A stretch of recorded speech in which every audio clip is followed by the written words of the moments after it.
आज हम social science के चैप्टर 1 को पढ़ेंगे जिसका टाइटल है ग्लोब। और साथ ही साथ इस चैप्टर में हम पृथ्वी के बारे में जानेंगे, अर्थ के बारे में जानेंगे। हम यह जानेंगे किस तरह ग्लोब और अर्थ एक जैसे होते हैं। साथ ही साथ हम लैटिट्यूड और लॉन्गिट्यूड को भी पढ़ेंगे इस चैप्टर में। तो आइए इस लेसन को शुरू करते हैं। Long ago people believed that earth was flat. काफी पुराने समय में लोग ऐसा माना करते थे कि जो हमारी पृथ्वी है वो गोल नहीं है, बल्कि वो कैसी है, वो चपटी है, वो समतल है। जैसे कि हमारा कागज होता है समतल, वो उसकी तरह समतल है, ना कि गेंद की तरह गोल है। लोग पुराने समय में ऐसा मानते थे। They thought that if they traveled too far to the edges, they would fall off. और उन्हें लगता था कि वो काफी दूर यात्रा जब कर लेंगे तो जो चपटी पृथ्वी है वो समतल है, तो एक जगह ऐसा आएगा जहां से वो नीचे गिर जाएंगे, पृथ्वी खत्म हो जाएगी और वो नीचे गिर जाएंगे। ऐसा क्यों? क्योंकि उन्हें लगता था पृथ्वी समतल है, चपटी है।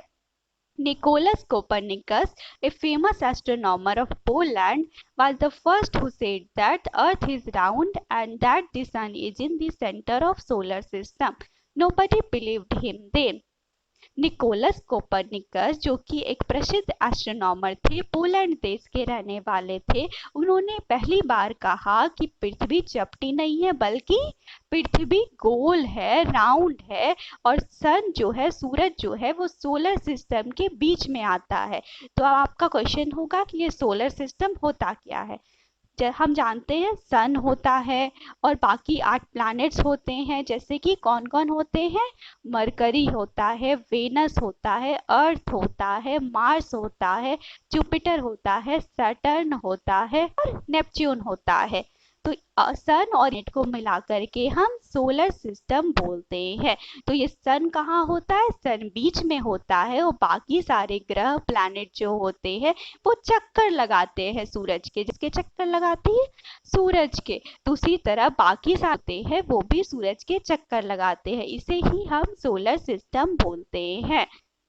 और जब निकोलस कोपरनिकस ने बताया कि पृथ्वी गोल है तो किसी ने उसकी बातों पे यकीन नहीं, के पास कोई भी सबूत नहीं था जिससे वो साबित कर सके कि पृथ्वी है। About 500 years ago in 1519, Ferdinand Magellan, a famous explorer, started his journey around the world. करीब 500 साल पहले 1519 ईस्वी में, जो कि एक प्रसिद्ध एक्सप्लोरर थे यानी कि खोज करते थे, उन्होंने अपनी यात्रा चालू की। कहाँ की यात्रा? पूरे विश्व की यात्रा करनी थी उन्हें। तो उन्होंने अपने पूरे विश्व की यात्रा करने के लिए वो चालू किए। He kept on selling waste bar, और वो जा रहे थे, वो अपनी नाव पे बैठ करके। हम जानते हैं कि 4 दिशा होती है, नॉर्थ, साउथ, ईस्ट और वेस्ट होता है। तो वेस्ट यानी पश्चिम दिशा की तरफ वो बढ़कर जा रहे थे। After 3 years in 1522, his ship returned to the same place from where he had started his journey. और करीब 3 साल के बाद, कब? 1522 में उनका जहाज जो है वो वहीं पे पहुंच से उन्होंने यात्रा चालू की थी, उसी जगह पे पहुंच गया। ऐसा क्यों हुआ?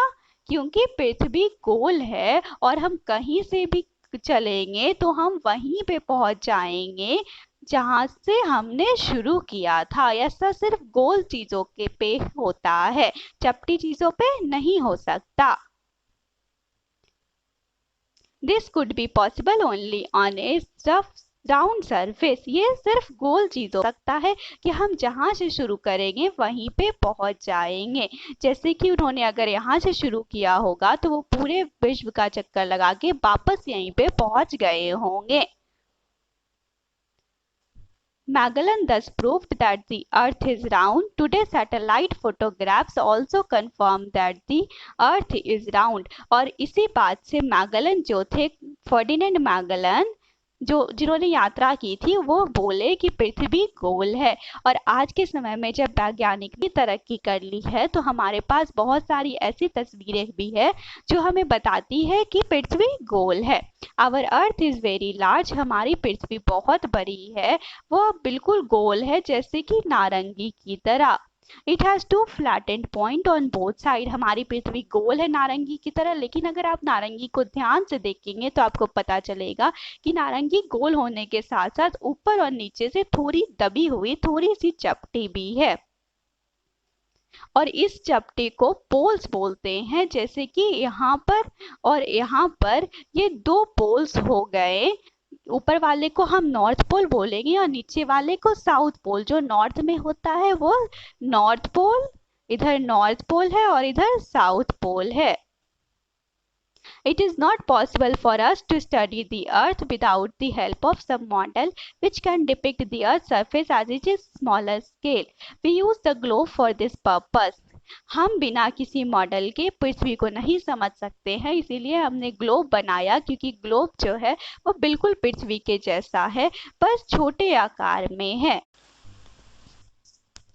A globe is a man-made model of the earth. Globe किसने बनाया है? ग्लोब इंसानों ने बनाया है।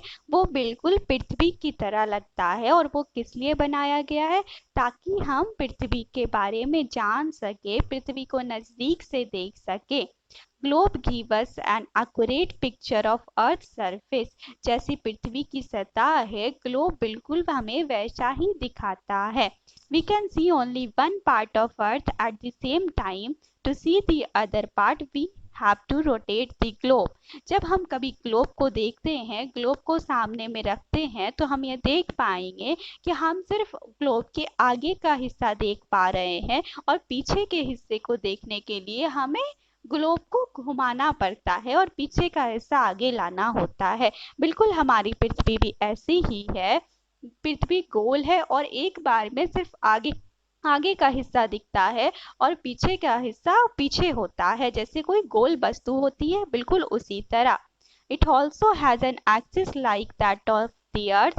Axis is an imaginary line that joins the north pole and the south pole. जैसे कि हमने जाना, जो पृथ्वी होती है उसके ऊपर का जो नॉर्थ का हिस्सा होता है, यानी उत्तर दिशा का जो ऊपर का हिस्सा होता है, उसे हम नॉर्थ पोल बोलेंगे, और जो दक्षिण दिशा का हिस्सा होता है, बिल्कुल पृथ्वी के नीचे वाला हिस्सा, उसे हम साउथ पोल बोलेंगे। जैसे आपके पिछले पिक्चर में जो अर्थ का आपका पिक्चर दिया हुआ था, ग्लोब का दिया हुआ था, वहां पे एनपी और एसपी लिखा हुआ था। वो क्या था? एनपी मतलब नॉर्थ पोल और एसपी मतलब साउथ पोल।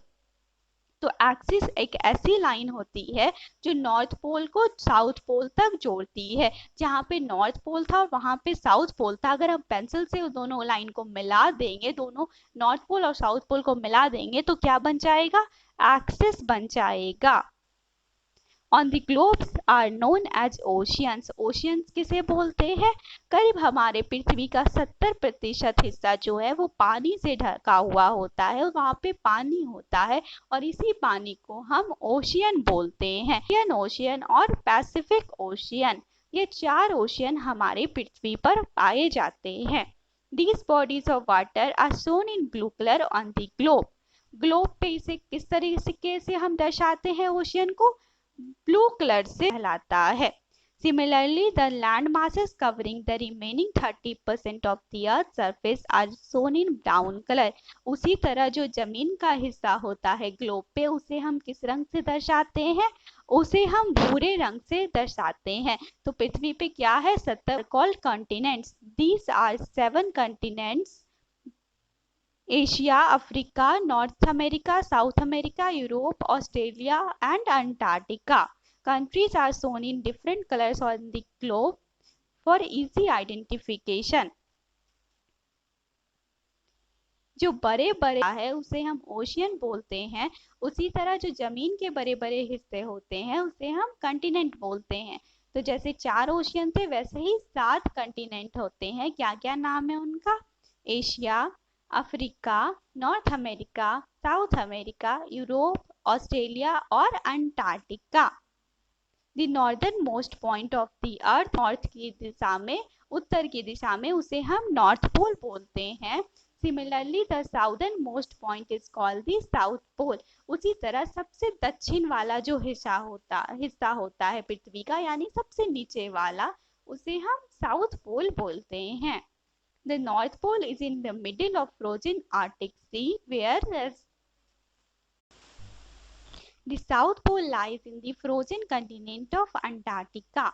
तो सबसे पहले तो इस फिगर में देखिए ऊपर नॉर्थ पोल लिखा है और नीचे साउथ पोल लिखा है। तो जो नॉर्थ के तरफ यानी उत्तरी हिस्से में ऊपर के हिस्से में पृथ्वी के नॉर्थ पोल होता है और नीचे के दक्षिण के हिस्से में नीचे के साउथ पोल होता है।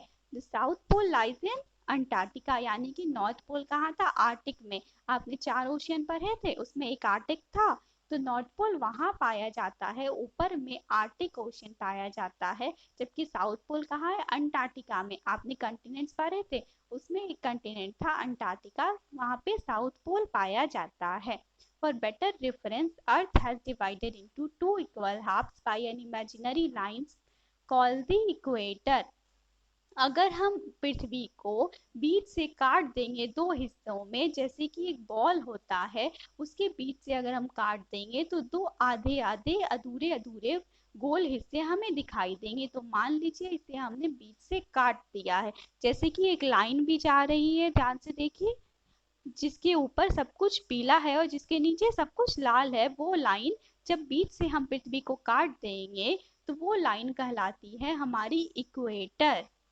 These two halves are called two hemisphere। और ऊपर का जो हिस्सा होगा आधा गोल, उसे हम नॉर्थ का हेमिस्फीयर, जबकि नीचे का आधा गोल जो है वो हम साउदर्न हेमिस्फीयर बोलेंगे। ऐसा क्यों?